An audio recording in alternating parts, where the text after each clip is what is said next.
বলিউড অভিনেতা সাইফ আলী খানের ওপর হামলা হয়েছে। গভীর রাতে বাড়িতে ঢুকে এই অভিনেতাকে ছুরিকাঘাত করেছে দুর্বৃত্তরা।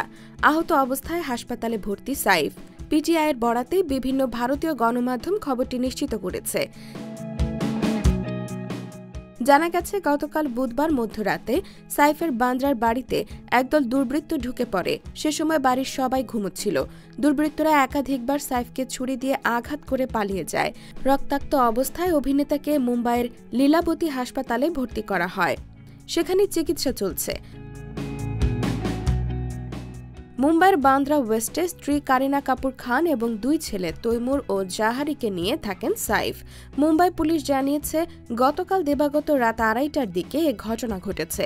অজ্ঞাত পরিচয়ে এক বা একাধিক ব্যক্তি ঘরে ঢুকে অভিনেতার গৃহকর্মীদের হুমকি দেয়।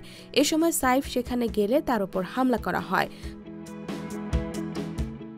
ভারতীয় গণমাধ্যম হিন্দুস্তান টাইমসকে লীলাবতী হাসপাতালের প্রধান নির্বাহী নীরজ উত্তমনি বলেছেন, দিবাগত রাত 3:30 নাগাদ লীলাবতীতে নিয়ে আসা হয় সাইফকে। তার শরীরে 6টি আঘাত রয়েছে, যার মধ্যে 2টি বেশ গভীর। একটি আঘাত তার মেরুদণ্ডের কাছাকাছি। আমরা তার অস্ত্রোপচার করছি। তার অস্ত্রোপচার করছেন neurosurgeon Nitin ডাঙ্গে, cosmetic surgeon Leena Jain ও আবেদনবিদ নিশা গান্ধী। অস্ত্রোপচারের পরই বিস্তারিত বলা যাবে। প্রাথমিকভাবে জানা গেছে, বলিউড তারকা কারিনা কাপুর খান এবং তার পরিবারের অন্য সদস্যরা নিরাপদে রয়েছেন। তবে এই ঘটনাটি নিছক চুরির উদ্দেশ্যে সংঘটিত হয়েছে নাকি এর পেছনে অন্য কোনো কারণ রয়েছে তা এখনও নিশ্চিত করতে পারেনি পুলিশ। এ ঘটনা তদন্তের জন্য একটি বিশেষ দল গঠন করা হয়েছে।